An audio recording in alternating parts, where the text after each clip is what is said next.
Hello बच्चों, आज मैं आपको समांतर श्रेणी के बारे में बताने जा रही हूँ, जो कि बहुत ही इम्पोर्टेंट टॉपिक है।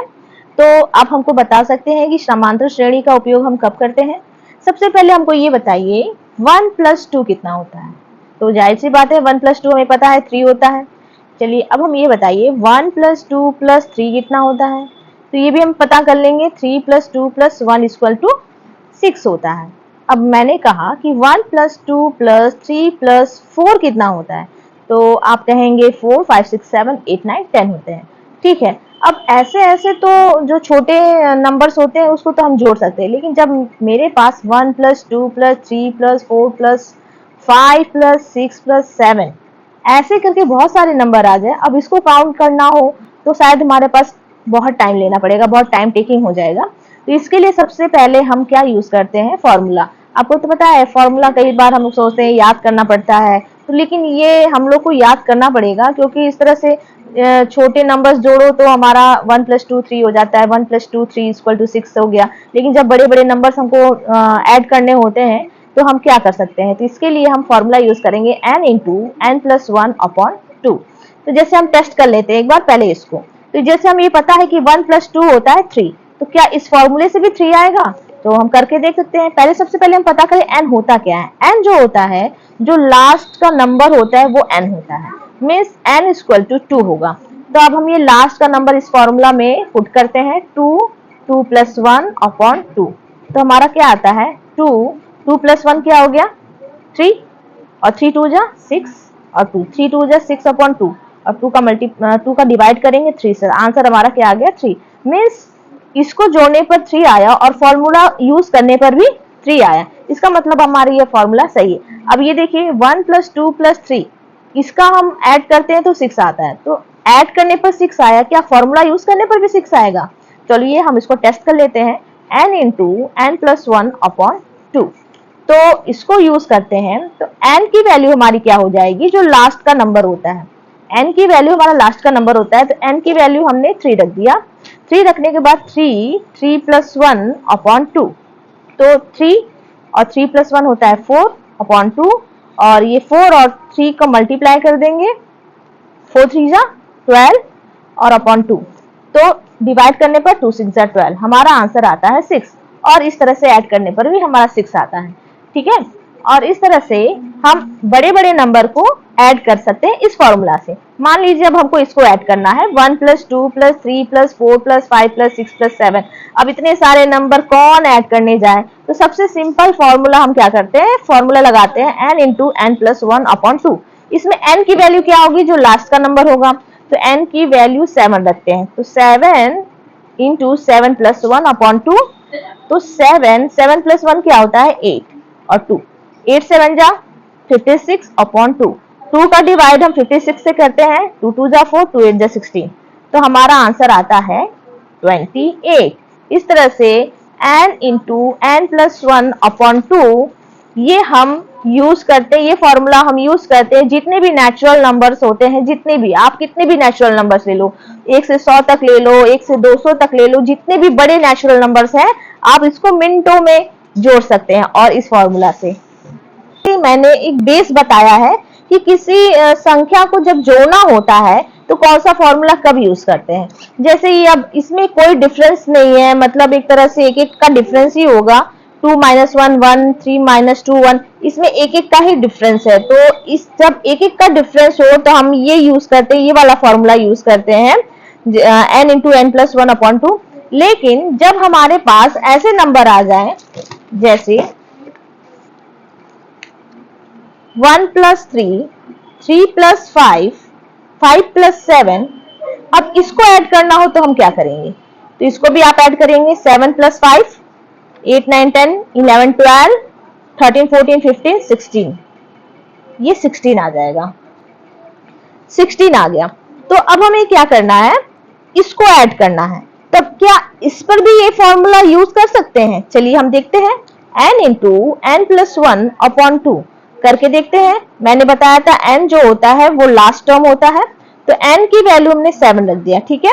7 7 + 1/2, तो हमारा आया 7 7 + 1 8/2, 7 8 जा 56/2, 2 2 2 जा 4 और 2 8 जा 16, 28 आया। तो क्या 28 और 16 मैच कर रहा है? नहीं, मतलब हमारा ये फॉर्मूला इसमें यूज नहीं होगा। तो फिर कौन सा फॉर्मूला यूज होगा? जब इसमें डिफरेंसेस है, डिफरेंसेस मतलब 3 और 1 के बीच कितना गैप है? 3 में से 3 माइनस 1 करिए, 3 में से 1 गया 2, मतलब 3 माइनस 1 2, 2 का गैप है। 5 में से 3 गया 2, 7 में से 5 गया 2। मतलब जब गैप हो, नंबर्स में गैप हो, तो ये फॉर्मूला हमारा काम नहीं करेगा। जब नंबर्स में गैप हो तो कौन सा फॉर्मूला हमारा काम करेगा? तो हमारा ये फॉर्मूला होता है Sn equal to n by 2 2a plus n minus 1 into d. ये हमारा फॉर्मूला यूज हो। अब हमें इसमें इसको जोड़ने के लिए, इन सब नंबर्स को ऐड करने के लिए जिसमें गैप हो, उसमें हम ये फॉर्मूला यूज करते हैं। तो सबसे पहले हम तो ये जान ले कि a क्या होता है, n क्या होता है और ये d क्या होता है। तो सबसे पहले a जो होता है वो फर्स्ट टर्म होता है, मतलब पहला पद। जो a होता है हमारा पहला पद होता है। किसी भी जो नंबर्स दिए रहते हैं, जो सीरीज दी रहती है, उनका पहला पद a होता है। n क्या होता है? n क्या होता है? n हमारा जो कौन सा पद है, ये मीन्स n जो होता है हमारा, n मीन्स हमारा कौन सा पद है। अगर हमें 1 3 5 7 ऐड करना है तो ये 7 कौन सा पद है? ये 7 हमें पता है, छोटा नंबर है तो हमें पता है कि पहला पद, दूसरा पद, तीसरा पद, चौथा पद है। ये हमारा चौथा पद है, ये तो हमें पता है। मान लीजिए बड़े नंबर होते तो हमें पता नहीं हो पाता कि कौन सा पद है। तो ये हमें n, इसका मतलब ये बताया है कि कौन सा पद है, ये हमें पता करना होता है कि कौन सा पद है ये। अब d क्या है? इन दोनों के बीच में जो अंतर होते हैं, डिफरेंसेस होते हैं, कि d मतलब क्या होता है, इन दोनों में गैप कितना है, अंतर कितना है। ठीक है, तो ये सब हमें पता करने के बाद ही हम ये फॉर्मूला यूज कर सकते हैं। तो जैसे अगर मुझे 1 प्लस 3 प्लस 5 प्लस 7 ऐड करने पर 16 आया है, तो क्या ये फॉर्मूला यूज करने पर भी 16 आएगा? तो हम करके देख लेते हैं। a तो हमें पता है, a की वैल्यू जो पहला पद है वो 1 है।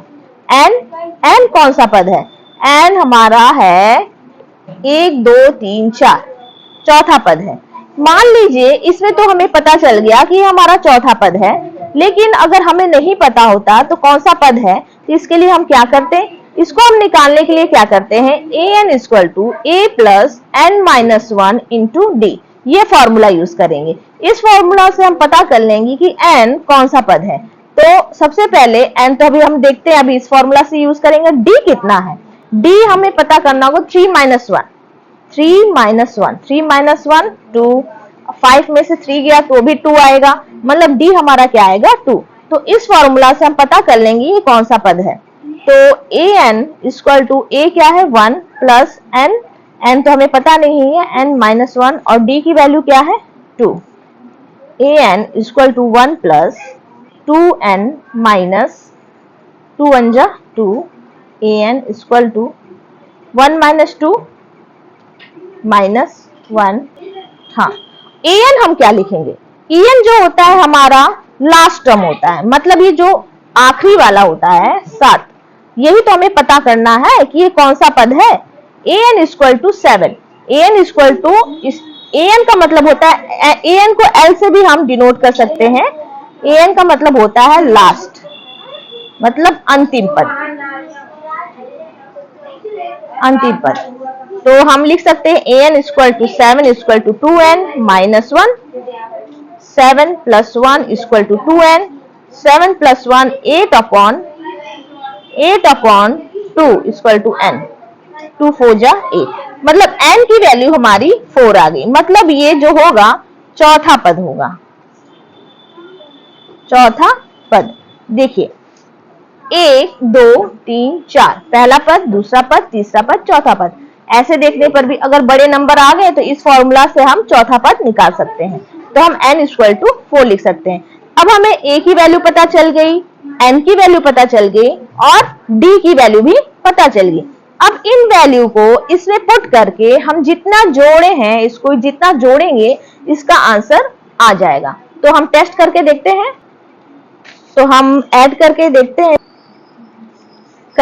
हैं, तो Sn equal to n by 2, n की वैल्यू हमारी क्या है 4 बाय 2, 2 a की वैल्यू क्या है हमारी 1 plus n minus 1, n 4 minus 1 into d 2।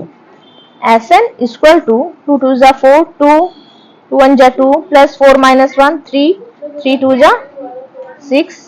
Sn equal to 2, 2 plus 3 2 जा 6। Sn इक्वल टू 2, 6 टू 8 और Sn इक्वल टू 8 टू 16। हमारा आंसर आ गया। इसका मतलब इसको हमने जोड़ा तो 16 आया और इस फॉर्मूला को यूज करने पर भी 16 आया। इसका मतलब ये है जब हमें सिंपल नंबर जोड़ना हो 1 प्लस 2 प्लस 3 जिसमें कुछ भी गैप ना हो तो हम इस फॉर्मूला का यूज करेंगे n into n plus 1 upon 2। लेकिन जब इस नंबर में गैप हो, जैसे इसमें गैप है 1 प्लस 3, 3 प्लस 5, 5 प्लस 7 में 2 2 का गैप है, जब ऐसे नंबर्स को जोड़ना हो तो हमें क्या करना पड़ेगा, इस फॉर्मूला का यूज करना पड़ेगा। Thank you.